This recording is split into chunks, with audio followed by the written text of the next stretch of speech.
성경 말씀 예레미야 5장 1절부터 6절입니다. 구약 성경 1058쪽입니다.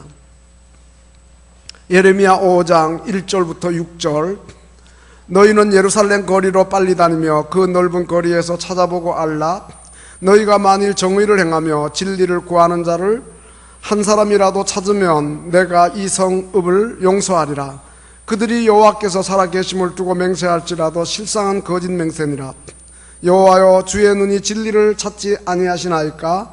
주께서 그들을 치셨을지라도 그들이 아픈 줄 알지 못하며 그들을 멸하셨을지라도 그들이 징계를 받지 아니하고 그들의 얼굴을 바위보다 굳게 하여 돌아오기를 싫어하므로 내가 말하기를 이 무리는 비천하고 어리석은 것뿐이라. 여호와의 길 자기 하나님의 법을 알지 못하니 내가 지도자들에게 가서 그들에게 말하리라. 그들은 여호와의 길 자기 하나님의 법을 안다 하였더니 그들도 일제히 멍에를 꺾고 결박을 끊은지라. 그러므로 수풀에서 나오는 사자가 그들을 죽이며 사막의 이리가 그들을 멸하며 표범이 성읍들을 엿본즉 그리로 나오는 자마다 찢기리니 이는 그들의 허물이 많고 반역이 심함이니이다. 아멘. 시온 찬양대의 찬양으로 하나님께 영광을 돌리겠습니다.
아멘.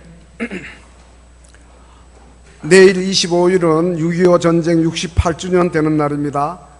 1950년 6월 25일 북한 공산군의 불법 남침으로 야기된 이 동족 상잔의 전쟁이 한반도를 폐허로 만들었고, 1950년 휴전될 때까지 3년 1개월 동안 수백여만 명의 사상자가 나고 수십여만 명의 전쟁 미망인 전쟁고아, 그리고 천여만 명의 이산 가족이 발생했습니다.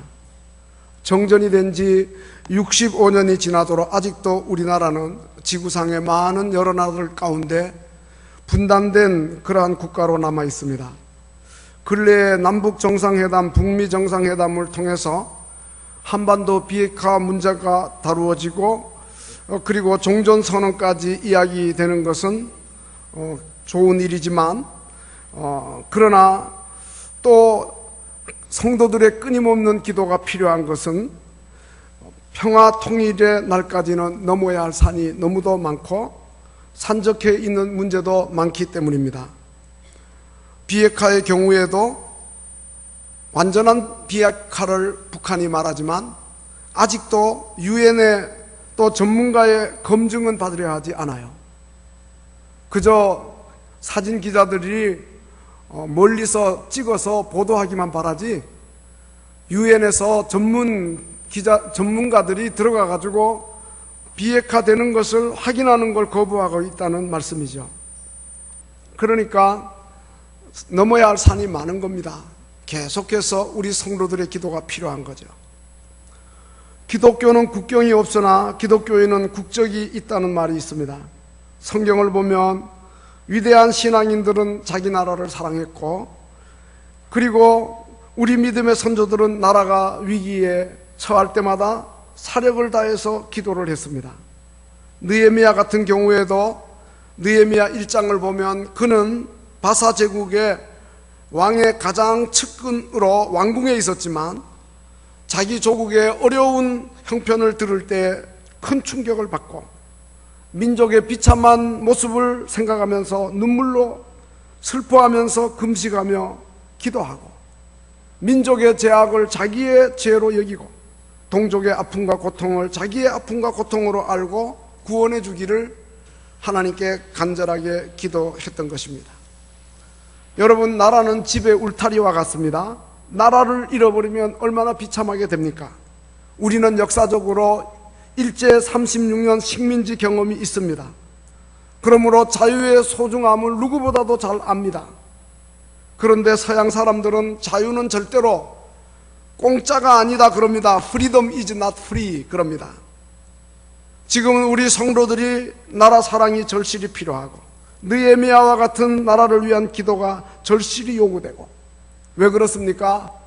복잡한 국제정세, 불안한 남북관계, 그리고 이 나라에 하나님이 가장 미워하시는 각종 우상숭배와 무속신앙 점집들이 난무해요. 어제 국민일보 보니까 이제는 점집이 카페, 인터넷, 모바일로 확대되어서 국내 역술 시장이 최대 6조 원이라는 거예요. 근데 놀라운 거는 점집을 찾는 사람 가운데 30%가 기독교인이라는 거예요. 업소에 기독교인 비밀 보장, 이런 문구도 써 있다 그래. 사업이고 직장이고 결혼이고 고민에 빠진 사람들이 남몰래 역술인을 찾는다는 거죠. 유동인구가 많은 홍대 입구, 압구정 로데오 거리, 사주 보고 하는 가게가 권리금이 1억이라고 부동산 중개업자가 이야기하는 것, 신문에 난 것을 보아서, 여러분, 나라를 위한 기도가 얼마나 필요합니까? 또 백성들의 성적 타락, 소돔 고모라를 방불하고 있습니다. 정부에서는 소수자 차별 금지를 내세우면서 인권을 포장한 국가적으로 동성애를 합법화하려는 국가 인권 정책을 밀어붙이고 있어요. 지금 어떻게 출산은 장려하면서 동성애하면 자녀를 못 낳잖아요. 이런 모순적인 일을 하고 있고, 표를 의식한 정치인들이 7월 14일, 15일 토요일, 주일 대낮에 동성애자들 키워 축제를 서울시청 광장에서 열게 해달라고 지금 청원하고 있는데요. 그 눈치 보고 있어요.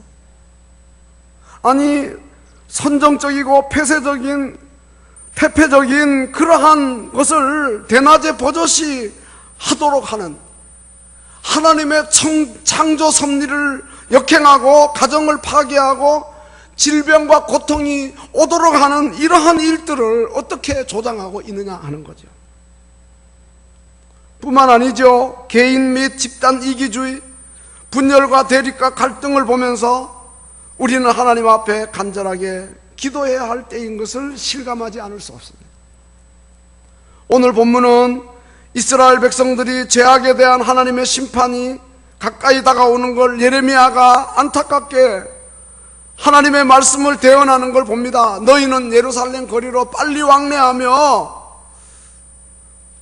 거리에서 찾아보고 알라. 정의를 행하고 진리를 구하는 자 한 사람이라도 찾으면 내가 이 성읍을 용서하리라. 그러면서 지금 이스라엘 백성의 영적 형편이 너무도 말이 아닌 것을 이야기합니다. 그들이 여호와께서 살아 계심을 두고 맹세한다. 입으로는 그러면서 거짓 맹세하고 진실과 정직이 없고 또 주님이 치셔도 아픈 줄 모르고 얼굴을 바위보다 굳게 하고 하나님께 돌아오기 싫어하고 비천하고 어리석고 지도자들을 마저도 여호와의 길 하나님의 법을 안다 하면서도 하나님의 말씀에 매이기를 싫어하고 지배받기를 싫어하고 자기들 좋은 대로 온갖 죄악을 자행하고 살아가고 있으니 지금 수풀에서 사자가 나온다는 거예요. 사막에 이리가 나오고 표범이 성읍들을 엿보고 있는데 이제 나오면 찢긴다. 바벨론 제국의 침략을 내다보고 이 예레미야 선지자가 심히 안타까워하고 있는 거예요. 근데 왜 이런 일이 있느냐?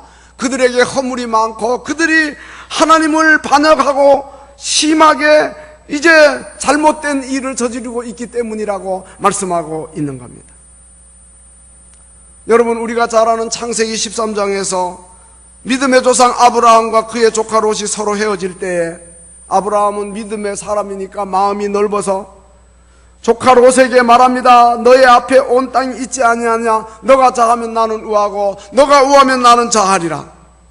롯이 눈을 들어 보니까 요단 지역이 소알까지 물이 넉넉합니다. 소돔 고모라가 여호와의 동산 에덴 동산 같습니다. 애굽 땅처럼 기름집니다. 그러니까 이 롯이 요단 온 지역을 택하고 동쪽으로 옮겨갔다.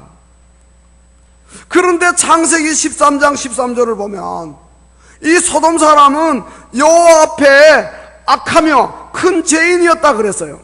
근데 롯의 눈에는 그 죄악이 보이지 않는 거예요. 그의 눈에 보이는 건 넓은 들판, 많은 물, 그리고 목양하기 좋은 넓고 푸른 초장만 보이지. 왜냐하면 영적인 눈이 어두우니까. 이 삼촌, 이 아브라함과는 달리 그저 소돔 사람이 정말 하나님 앞에 악하고 죄악된 것 관념치 않고 그저 눈에 보이는 것만 따라가는 이러한 롯의 모습을 보는데요. 마치 창세기 4장 16절에 가인이 여호와 앞을 떠나가지고 에덴 동편 노 땅으로 갔다 그랬는데 그 노 땅이라는 그 노시라는 말이 방황이라는 말, 혼돈이라는 말이에요. 하나님 떠난 인간이 진정한 안식을 누리지 못하고 혼돈과 방황 속에 살 것을 암시하는 말이죠. 근데 롯이 영적 눈이 어두우니까 그렇게 소돔 고모라의 죄악 간영한 거 생각지 않고 자기 자녀들이 그 땅에 가서 살면은 얼마나 죄에 오염될 건가, 영적으로 얼마나 많은 손해를 볼 건가, 이러한 거는 생각하지 않고 죄악의 도성 소돔 고모라를 선택하다가 나중에는 어떻게 되었습니까? 그들이 살던 소돔 고모라가 유황불 하나님의 심판을 받아서 그 화려한 성읍이 잿더미가 되고 역사에서 자취를 감추는 것을 우리가 보게 되는 것입니다. 그런데 그 참혹한 일이 있기 전 창세기 18장을 보면 하나님이 소돔 고모라 심판하실 것을 아브라함에게 미리 알려주니까 아브라함은 그래도 자기 조카 롯이 살고 있는데 소돔 고모라가 하나님의 징벌을 받으면 안 되겠다 싶어가지고 하나님 앞에 간절히 중보 기도를 합니다. 주께서 의인을 악인과 함께 멸하시려 하시나이까? 그러면서 아브라함이 그 성중에 의인 50명이 있을지라도 주께서 그것을 멸하시겠나이까? 그 50의인을 위하여 그 성을 용서하지 아니하시려나이까? 의인을 악인과 함께 죽이시는 것 부당합니다. 세상을 심판하시는 이가 정의를 행하셔야 되지 않습니까? 하고 호소하였어요. 아마 아브라함 마음에는 소돔 고모라가 아무리 악해도 그래도 자기 조카 롯을 비롯해서 의인 50명쯤은 있을 줄로 알았던 거예요. 그러나 안타깝게도 소돔 고모라 성 안에는 의인 50명이 없었어요. 아니, 아브라함이 애원하며 기도하기를 주여 의인 45명, 40명, 30명, 20명, 나중에는 한 번만 더 하면서 의인 10명이 있으면 어찌하시리까 그랬는데 결국 소돔 고모라 성은 의인 10명이 없어서 하나님의 용서를 받지 못하고 하늘로부터 내리는 불과 유황 심판을 받고 온 땅이 초토화되는 것을 보게 됩니다. 사랑하는 성도 여러분, 오늘 우리는 어떨까요?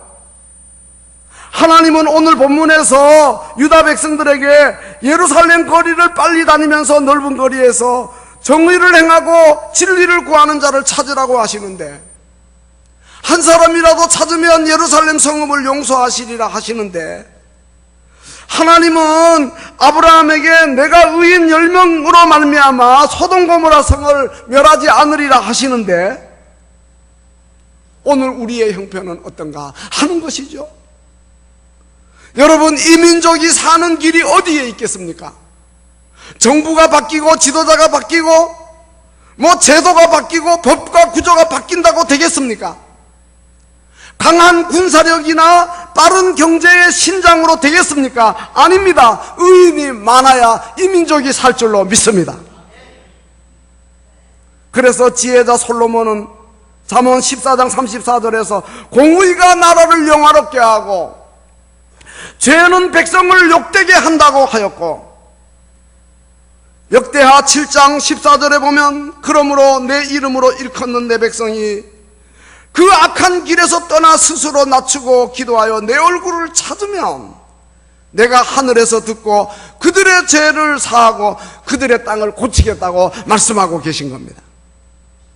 여러분, 우리는 이 말씀 속에서 이 민족이 사는 길이 무엇인지를 발견하게 됩니다.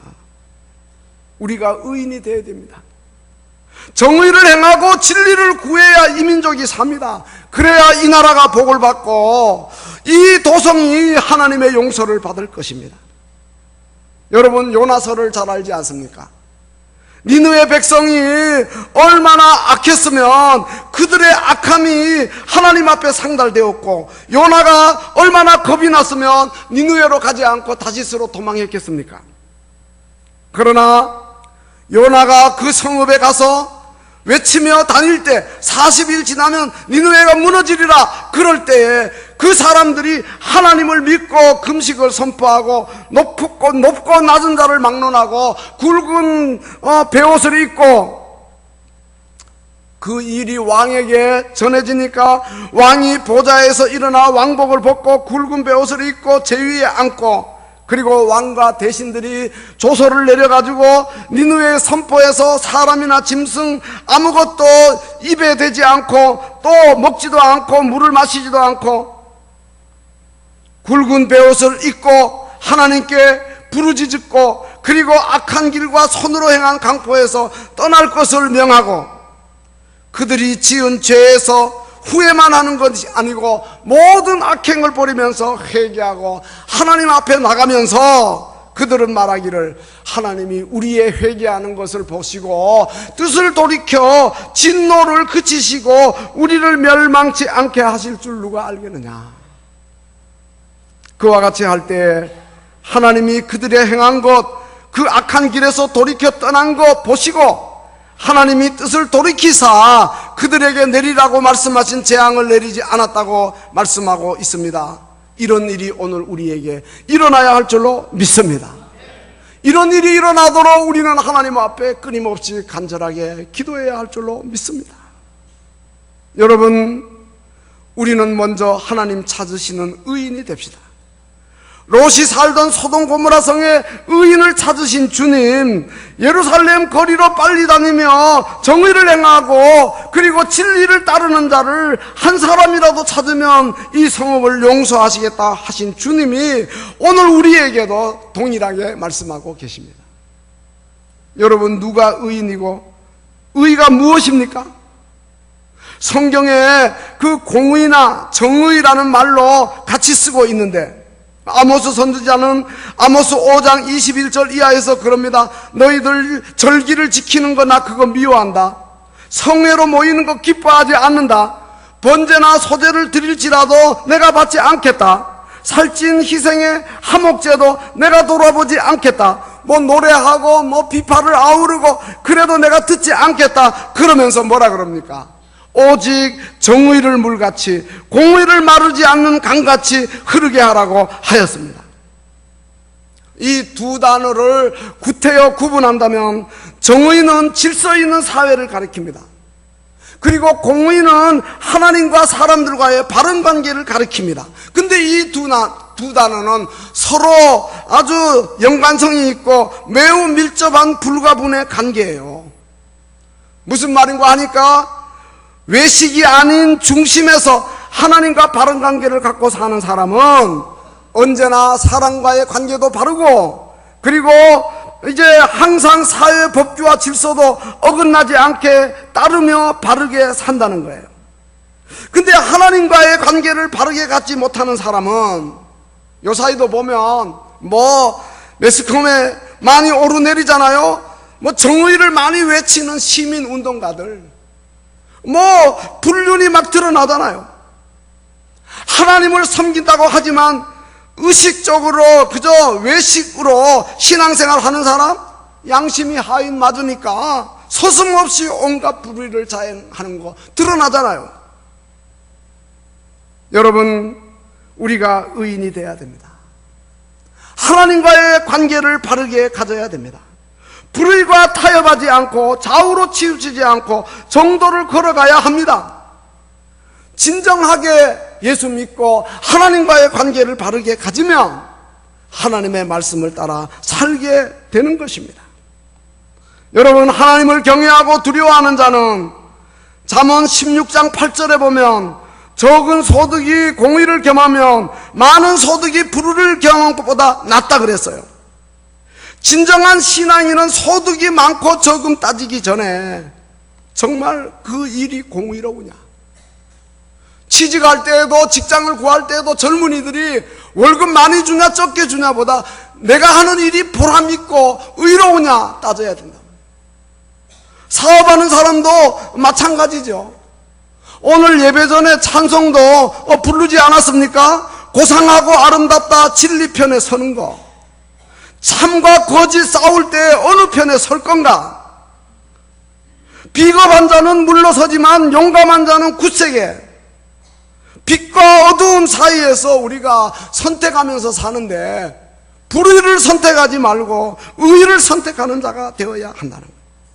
비록 적은 소득을 얻더라도 공의가 이제 있으면 그것은 보람된 일이에요.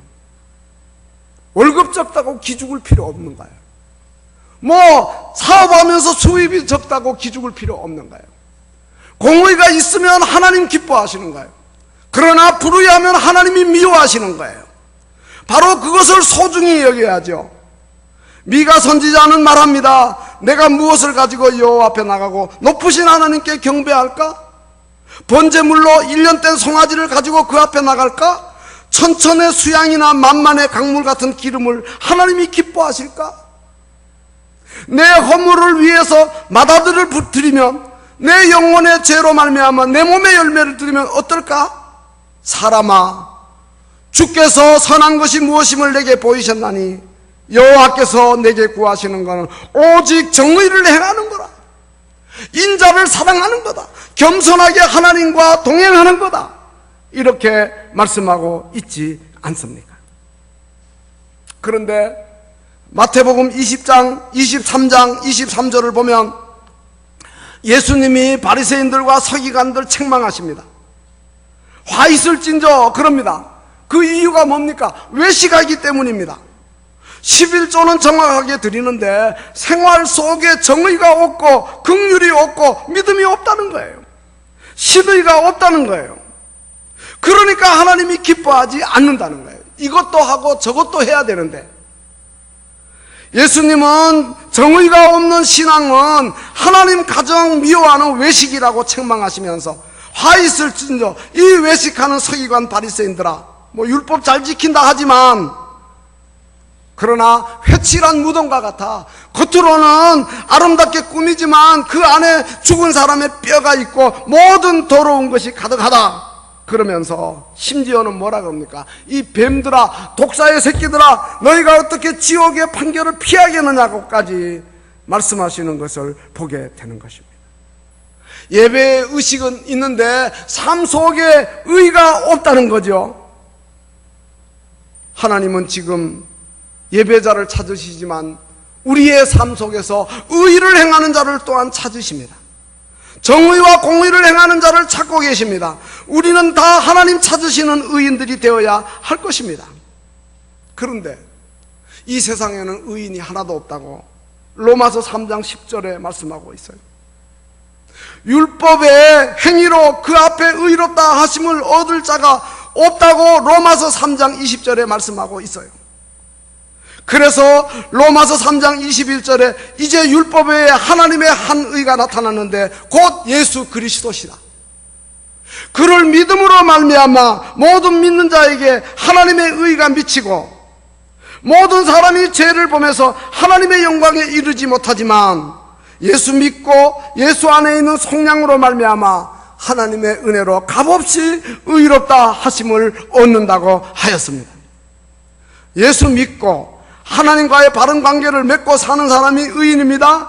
우리 모두 이러한 하나님이 찾으시는 의인들이 다 되어야 할 줄로 믿습니다. 이것이 바로 이민족이 사는 길입니다. 그리고 진리를 구하는 것도 마찬가지입니다. 오늘 본문에서 그 예루살렘 거리 빨리 다니면서 넓은 거리에서 정의를 행하고 진리를 구하는 자를 찾으라 그랬는데, 그러면 하나님이 이 성읍을 용서하시겠다 그랬는데 진리가 뭡니까? 로마 총독은 예수님을 앞에 놓고 진리가 뭐냐라고 물었습니다. 진리가 뭡니까? 진리는 예수 그리스도입니다. 진리는 그의 말씀이 진리입니다. 요한복음 14장 6절에서 내가 진리라고 말씀하셨어요. 그러니까 예수님을 영접하면 그 말씀 따라 살면 그 안에 진리가 있는 거예요. 요한복음 8장 32절에서 진리를 알지니 진리가 너희를 자유케 하리라 그랬는데, 요한복음 8장 36절에서 아들이 너희를 자유케 하면 너희가 참으로 자유하리라 그랬어요. 그 진리라는 말하고 아들이라는 말하고 동격으로 같이 이야기하고 있으니 진리와 아들이 같다는 거예요. 바로 하나님의 아들이신 예수 그리스도가 진리라는 말씀이죠. 그리고 요한복음 17장 17절에서 예수님은 저희를 진리로 거룩하게 하옵소서 그러면서 아버지의 말씀이 진리니이다 그랬어요. 주님의 말씀이 진리입니다. 주님의 말씀을 따라 살면 진리 가운데 사는 자입니다. 진리 대신 예수님을 마음에 영접하고 그리고 진리 안에서 자유함을 얻는, 그리고 진리의 말씀으로 거룩하게 살아가는 이러한 성도들이 될 때에 바로 그러한 사람들이 모여져서 이 나라를 살리고 이 민족을 살릴 수가 있는 거예요. 에베소서 6장 14절에서 바울은 서서 진리로 너희 허리띠를 띠라 그랬습니다. 군인들이 허리띠를 띱니다. 그 허리띠에 권총도 차고 수통도 달고 칼도 달고 그리고 수류탄도 달고 막 그럽니다. 허리띠가 풀어지면 어떻게 됩니까? 그러면은 다 흘러내리죠. 허리띠가 부러지면 허리띠에 걸었던 모든 게 다 땅바닥에 떨어지죠. 그만큼 허리띠가 중요한데 진리가 그렇다는 거예요. 그러니까 예수 믿어야만 되고, 그 다음에 예수의 말씀으로 살아야만 되고, 그래야만 진리 안에서 자유함을 누리고 진리의 말씀으로 거룩해지고, 그래야만 이민족이 살고 복을 받게 된다고 하는 사실을 우리는 기억하시고, 한 나라와 민족이 흥하고 망하는 게 군사력이나 경제력에 있는 게 아니에요. 국가와 사회의 도덕성에 있는 거예요. 역사가 증명하고 있습니다. 경제가 어려워 망하는 거 아닙니다. 군사력이 약해서 망하는 거 아닙니다. 민족이 하나님 앞에서 범죄하고 타락하면 망하게 되는 거예요. 그러므로 이 민족이 사는 길은 하나님 사랑하고 하나님의 말씀을 따라 바르게 사는 의인들이 많아지는 거예요.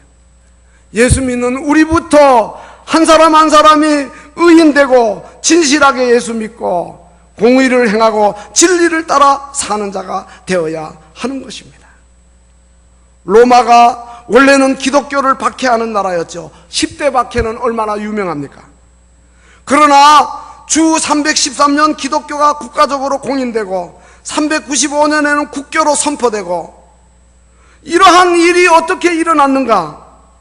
당시에 로마 사회의 자유인이 17%라고 하는데 상류층이죠. 근데 이 사람들이 성적으로 타락했어. 그러니까 자녀들을 결혼시켜야 되는데 순결한 처녀를 구할 수가 없어요. 그런데 기독교인들이 순결하다는 이야기를 듣고 기독교를 찾아서 결혼을 시키는 거예요. 자기 자부 삼는 거예요. 자기 자녀를 결혼시켜서 이제 아내로 맡게 하는 거예요. 그러니까 그들이 바로 영향력을 미쳐가지고 일요일을 국가적으로 공휴일로 제정하고 주일이 되는 거예요. 그런데 나중에 기독교가 타락하니까 로마 제국이 멸망하고 마는 것을 우리가 보게 되는 것입니다. 사랑하는 성도 여러분, 하나님은 소돔 고모라 성에서 의인 10사람을 찾으셨습니다. 오늘 본문에서 예루살렘 거리에 공의를 행하고 진리를 구하는 자를 찾으시면서 찾으면 용서하겠다고 말씀하고 계십니다.